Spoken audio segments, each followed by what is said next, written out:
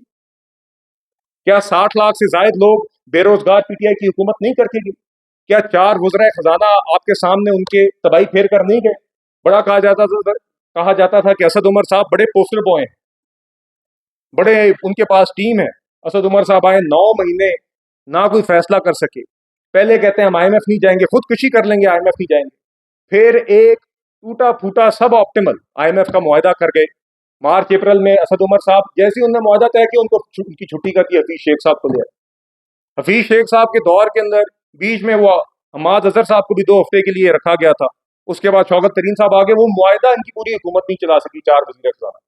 اور جاتے جاتے جب کرسی جاتی بھی نظر آئی, جب 4 سال آپ نے تباہی پھیر دی نہ صرف معیشت کی بلکہ پاکستان کے سارے اداروں کی, ایک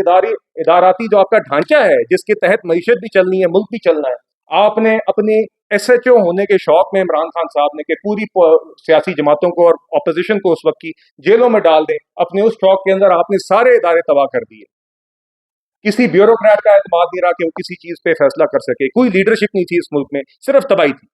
اور اس 4 سالوں کے بعد جب آپ کو حکومت جاتے ہوئے نظر آئی تو آپ نے جاتے جاتے اپنا ہی کیا ہوا آئی ایم ایف کا معاہدہ توڑ دیا. نہ صرف وہ شرائط پوری نہیں کی جو کہ آپ نے آئی ایم ایف کے ساتھ طے کی, بلکہ اس کے اپوزٹ آپ نے فیصلہ کیا. اور آئی ایم ایف کو بھی ٹی وی سے پتا چلا کہ یہ فیصلہ ہوا. اور آپ نے جان بوجھ کے جاتے ہوئے ملک کو ڈیفالٹ کی طرف دھکیلا. آپ جانتے تھے کہ آپ کی حکومت کے اندر زر مبادلہ کے ذخائر نہیں بڑھ سکے, اور آئی ایم ایف کے پروگرام سے جان بوجھ کے آپ جب ملک کو نکالیں گے تو آپ ملک کو ڈیفالٹ کی طرف دھکیلیں گے. اس کے باوجود آپ نے جان بوجھ کے وہ فیصلہ کیا, جس طرح آپ نے سائفر پر کھیلنے کا اعتراف بھی کیا تھا اور فیصلہ کیا تھا. کیونکہ یہ شخص, یہ جماعت کسی بھی حد تک جانے کے لیے تیار ہے اپنی سستی سیاست اور اپنی سستی شہرت کے لیے, چاہے وہ ملک کو ڈیفالٹ کرنا ہو, چاہے وہ پاکستان کی ڈپلومیٹک سطح پہ تعلقات خراب کرنا ہو. تو دیکھیے, اس لیے عوام کو بھی یہ سوچنا ہوگا, ہم سب کو یہ فیصلہ کرنا ہوگا کہ آپ کیا ملک کو تباہ کرنے والے, ملک کی معیشت کو تباہ کرنے والے یا نو میں والوں کے ساتھ ہیں, یا مہنگائی کم کرنے والے اور روزگار بڑھانے والوں کے ساتھ ہیں. ہمارا مشن ہے, مسلم لیگ نون کا مشن ہے, مہنگائی کا خاتمہ اور روزگار بڑھانا. اور پی ٹی آئی کی جنگ جو ہے وہ مہنگائی ختم کرنے والوں کے خلاف اور پاکستان کے ریاستی اداروں کے خلاف. تو دیکھیے, یہ تعمیری اور منفی سوچ کے درمیان ایک مقابلہ ہے, چاہے وہ معیشت ہو, چاہے وہ ملک کے اور معاملات ہوں. آپ دنیا میں دیکھ رہے ہیں, دیکھیے نفرت پھیلانا, اشتعال انگیزی کرنا یہ تو آسان ہے, تعمیر کرنا, لوگوں کو جوڑنا یہ مشکل کام ہے. مگر یہی حقیقی کام ہے. سیاست کا بھی یہی مقصد ہونا چاہیے, حکومت کا بھی یہی مقصد ہونا چاہیے. اور ساتھ ہی ساتھ میں یہ ضرور کہنا چاہوں گا کہ دیکھیے, ہمیں اکثر کہتے ہیں کہ 9 مئی کے علاوہ کوئی اور مثال دیں. سب سے پہلی بات یہ کہ 9 مئی کوئی واحد انسیڈنٹ نہیں تھا, یہ پی ٹی آئی کی اور عمران خان کی تباہی کا ابتدا نہیں تھی, اس کی انتہا تھی. پچھلے 10-12 سالوں میں چاہے پی ٹی آئی اپوزیشن میں رہی ہے, چاہے حکومت میں رہی ہے, آپ نے مستقل ان کی طرف سے تباہی دیکھی. چاہے وہ پی ٹی وی کی بلڈنگ پر حملہ ہو, چاہے وہ ڈی چوک پر قبریں کھودنا ہو, چاہے وہ پولیس والوں کا سر پھوڑنا ہو, چاہے وہ جج زیبا ہو, چاہے وہ سپریم کورٹ کی دیواروں پر شلواریں ٹانگنا ہو, چاہے وہ زمان پارک کے باہر پیٹرول بم پھینکنا ہو, چاہے وہ رینجرز کی گاڑیاں چلانا ہو, چاہے وہ جوڈیشل کمپلیکس کے دھاوے بولنا ہو. تو دیکھیے, پی ٹی آئی نے سیاسی, معاشی اور ڈیجیٹل دہشت گردی کے خلاف کے علاوہ کیا کیا ہے؟ آپ بتا دیجئے، پی ٹی آئی بتا دے۔ اور 9 میں بھی اسی لیے میں کہتا ہوں کہ 9 میں تسلسل تھا، یہ کوئی واحد انسیڈنٹ نہیں تھا، یہ تسلسل تھا پی ٹی آئی کی منفی سوچ کا اور ایک وائلنٹ سوچ کا۔ اور اسی لیے 9 مئی کو آپ کہتے ہیں، پھر یہ کہتے ہیں کہ 9 مئی ایک فالس فلیگ آپریشن تھا۔ چند دن پہلے اٹیالہ جیل میں جو خان صاحب نے اعتراف کیا ہے، اس نے پی ٹی آئی کے اپنے ہی اس 9 مئی کے فالس فلیگ آپریشن کے بیانیے کو فالس قرار دی دیا۔ خان صاحب نے اعتراف کر دیا کہ میں نے کال دی تھی۔ تو بات یہ ہے کہ ایک تو وہ بیانیہ رد ہو گیا، دوسرا ان کے پولیٹیکل فیسز، ان کے لیڈرز اس دن سڑکوں پر تھے۔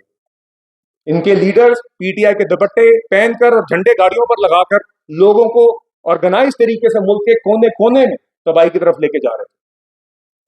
کیا یہ اتفاق ہے کہ 9 مئی کے دن کیپٹن کرنل شیر خان کا مجسمہ بھی توڑا جا رہا ہو، وہاں پہ بھی پی ٹی آئی کے لوگ ہیں؟ ایم ایم عالم کا جہاز بھی تباہ کیا جا رہا ہو، وہ بھی پی ٹی آئی کے لوگ ہیں؟ جی ایس یو پر حملہ ہو رہا ہو، وہ بھی پی ٹی آئی کے لوگ ہیں؟ جناح ہاؤس کو آگ لگائی جا رہی ہو، وہ بھی پی ٹی آئی کے لوگ ہیں؟ تو پھر یہ کہتے ہیں کہ فالس فلیگ آپریشن ہے۔ یہ تو شکر ہے اب خان صاحب نے اعتراف کر دیا اس بات کا۔ اور آپ کو یاد ہوگا کہ 9 مئی کے اگلے دن بھی خان صاحب نے یہ دعویٰ کیا تھا ویڈیو کے بیان میں، اس ٹائم پہ بھی کہا تھا کہ میرے ساتھ یہ ہوگا تو ایسا ہی ہوگا۔ تو دیکھیے، بات یہ ہے کہ اگر آپ کا یہ خیال ہے کہ آپ ملٹری اور سویلین انسٹالیشنز پر حملے کریں گے، آپ آگ لگائیں گے، آپ معیشت علیحدہ تباہ کریں گے، اور آپ پروپیگنڈے کی بنیاد پر ان سب چیزوں کو عوام سے چھپانے کی کوشش کریں گے یا عوام کی اٹینشن ڈائیورٹ کرنے کی کوشش کریں گے، تو ایسا نہیں ہوگا۔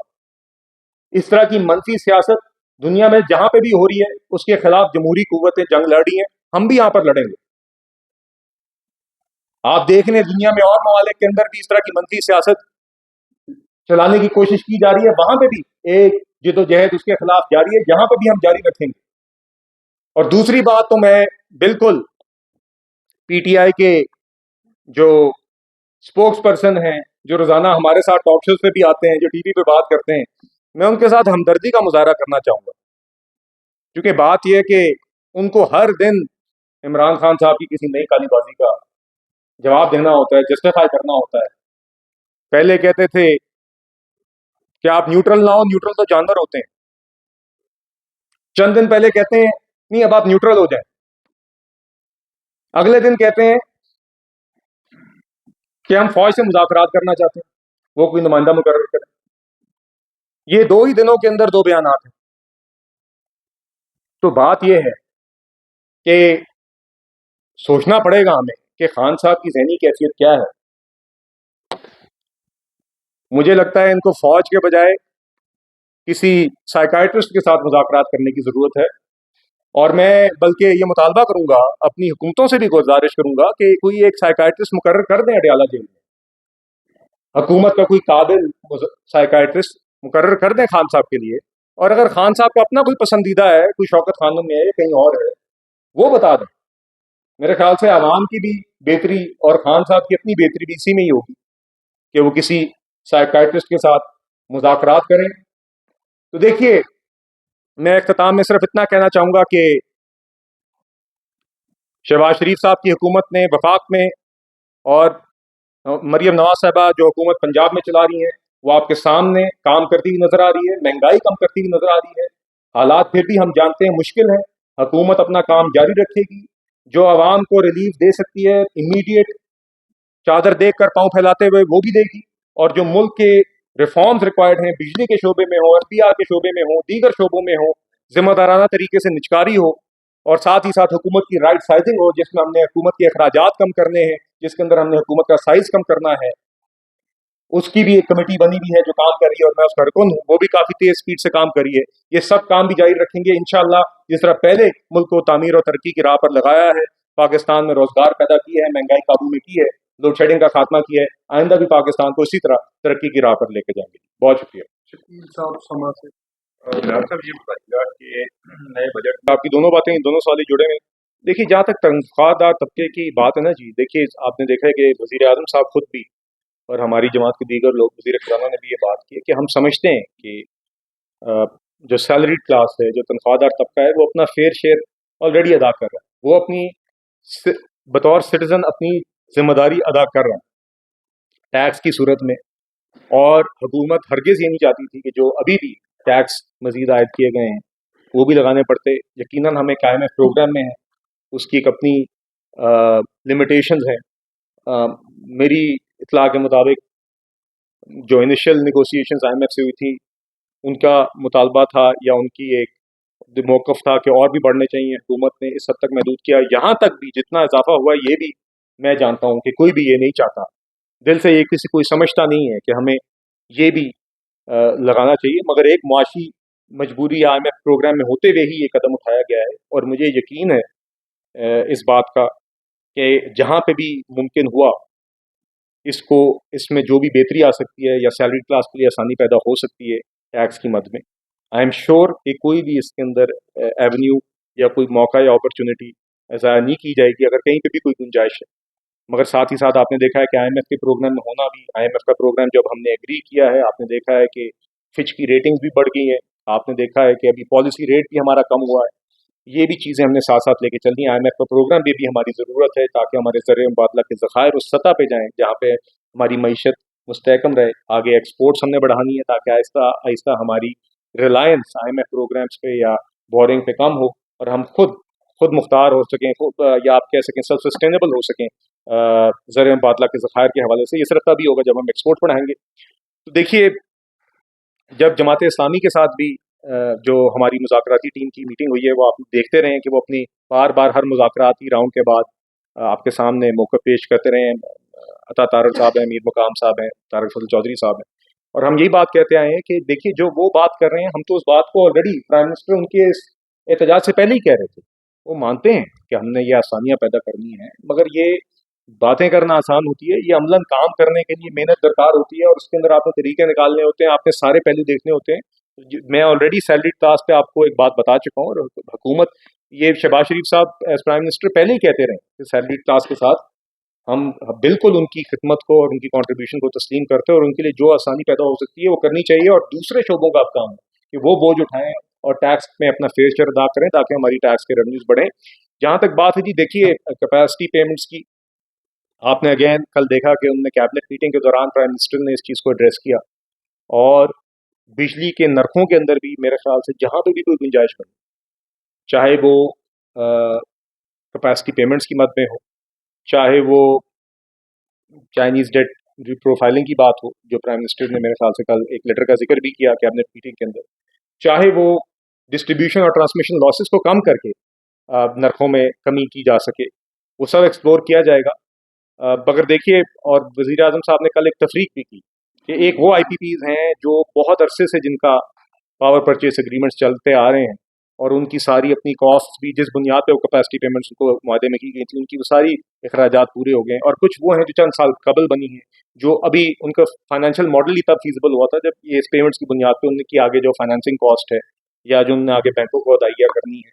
وہ اس کی بنیاد پہ ہوگا. مگر ہر ممکن پہلو اس بجلی کے ٹیرف کے نظام کا اور بجلی کے نظام کا جہاں پہ اصلاحات سے بہتری آ سکتی ہے اور نرخ میں کمی آ سکتی ہے، اس کو پرائم منسٹر صاحب ایکسپلور کر رہے ہیں. جی تھوڑا سا سوال